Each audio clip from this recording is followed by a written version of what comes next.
Welcome back to the Figma Bootcamp. I'm AOA, and today we are diving into one of Figma's most powerful features, which is auto layout. This feature will transform how you create design, making them more flexible, responsive, and professional. You can think of auto layout as the difference between building with rigid blocks versus using smart adaptive containers. If you are a dev, you can think of auto layout as Flexbox. That is very much the same. By the end of this video, we'll understand how to create layouts that responds intelligently to content changes, saving you hours or potentially days of manual adjustments and helping you design truly responsive interfaces. Let's get started. Before we dive into the technical aspect, let's understand why auto layout is game changer for UI design. Traditionally, design tools forces you to manually position each element using absolute coordinate. When content changes like text getting longer or shorter, you need to manually reposition every affected element. So if the text here was double the size, notice how the length create an awkward spacing and overlaps with other elements. Now, imagine having to do these adjustments of ensuring that header pictures is shorter, that the text and the subtext are also positioned properly, and doing that over and over across dozens of screens. It will become incredibly tedious and prone to error. Real interfaces need to accommodate different content lengths, screen sizes, and languages. This is where auto layout comes in. It creates an intelligent container that adjusts automatically based on its content. So if we do the same thing and this text needs to be double in length, see how everything readapts accordingly based on the length.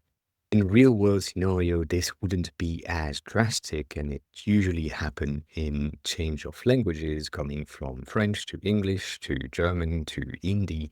It is a different length of characters and changing, maybe adding a line or two, ensuring that everything stays responsive and coherent makes a lot more sense. So let's revert this. If our cover picture needed to be a bit smaller, you can see how the rest is just remaining centered in between the image and the button at the bottom of the screen.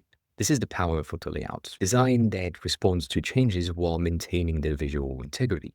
Auto layout isn't just about saving times. It's about creating better, more flexible design that works across different contexts. So for the exercise, let's apply auto layout together to this non-auto layouted frame. We'll start by bringing back the UI and focusing on the button. Our button is currently composed of a background and a text layer. When we select both of them, we have the ability to choose to create an auto layout frame or auto layout container out of it. This happens on this element in the right panel. Use auto layout or Shift A will create a new container with a different style of icon. You can see that the background disappeared. Basically what happened is Figma is intelligent enough to take the properties of that rectangle that served as background before and apply that as styles for the frame. Now we have new properties. The auto layout properties let us define the width, the height, the direction, the alignment of the container, the spacing in between elements, and then the padding, left and right, top and bottom. Currently, our spacing between elements is 8, our padding left and right is 126, which is weird, and our padding top and bottom is 18. Let's change everything to 24 left and right, and maybe 8 bottom. Right now, nothing really changed. So what can we do to make this component responsive? For this to work, we need to define its width and height to be hugging, and you can see how this is wrong. We want it to keep something similar to this 56. So our value of padding right here is wrong. It needs to be doubled to closer to what we had. Now, it looks the same. Let's move one element up. our selection indicator needs to be an auto layout frame as well. So as we saw earlier, Shift A to create an auto layout frame. Now this element is responsive, and if something needs to be bigger, the rest might move along. Now, let's pay attention to these. We have one container with a text. This is a frame because we need to keep this element as underlined for the wide. So let's select both of our text. Same thing, Shift A. And now we can say these two elements of the text and the selection indicator needs to be together. So let's select both, do Shift A again.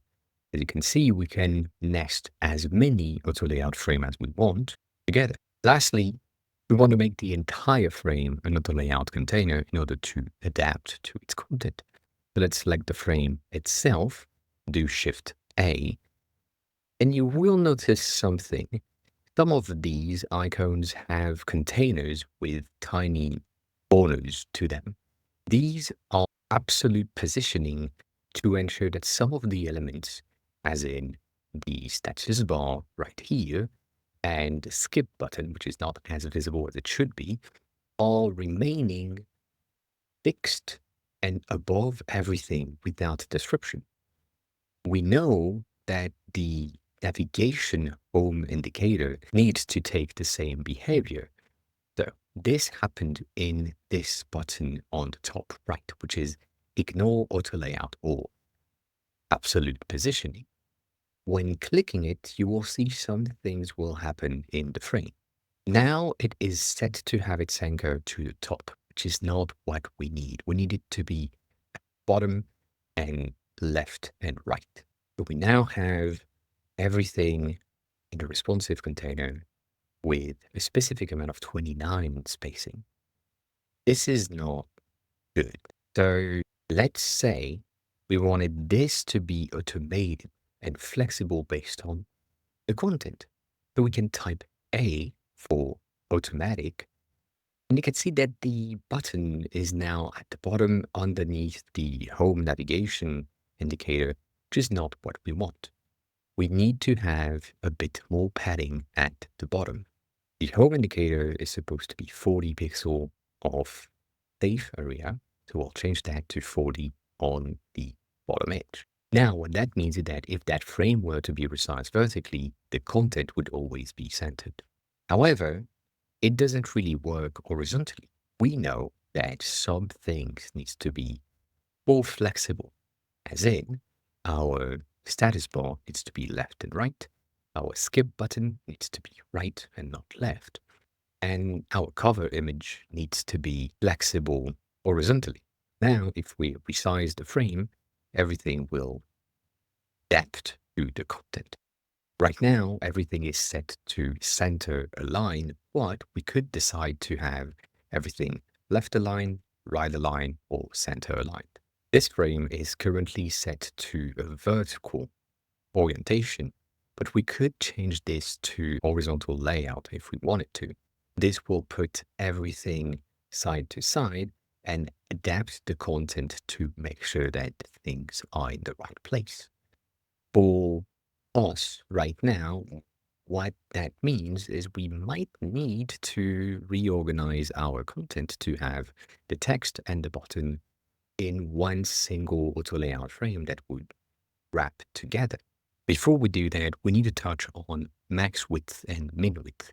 Sometimes in your design, you want some frames or containers to not pass certain sizes in order to remain true to their content.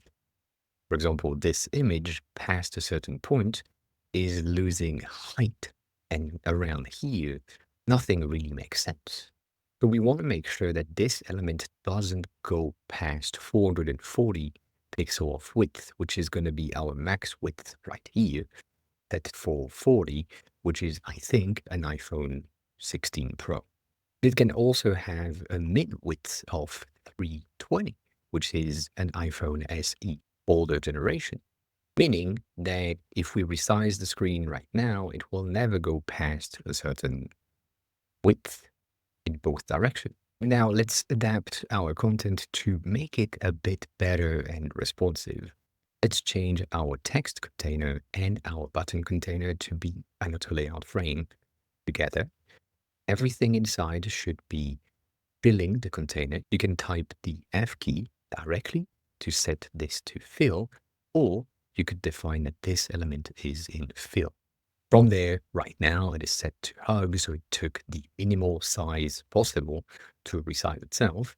We will need to make that fill container as well.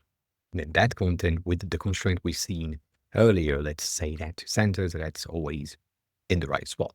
So this is good, but it still need a bit of padding on the side. So let's change this to 24 on both sides so that it adapts to content. Let's add our min width and max width to this container as well, with a min width at 320 and a max width at 440. The main frame needs to have a min width of 320 so that we will never be able to shrink this frame to something shorter or skinnier than 320. However, there is one point that I haven't showcased, which is the wrapping option. All of these max width and min width will be very handy when this happens. We want this element to be hugging container or hugging content, but if that container needed to be way bigger, maybe it could work for an iPad or potentially even portrait modes. However, we can see that this is not what we need. We need this to be in the center to ensure that it's resized properly. There are some variables and some elements that kind of needs to be taken into consideration, including the padding 40 when we are in the landscape mode. But you can see how quickly, without really thinking about it, I have a screen that is resizing itself properly to adapt to its sizes. So today we've explored the fundamentals of auto layout, which is in my opinion one of Figma's most powerful features for creating responsive and flexible design.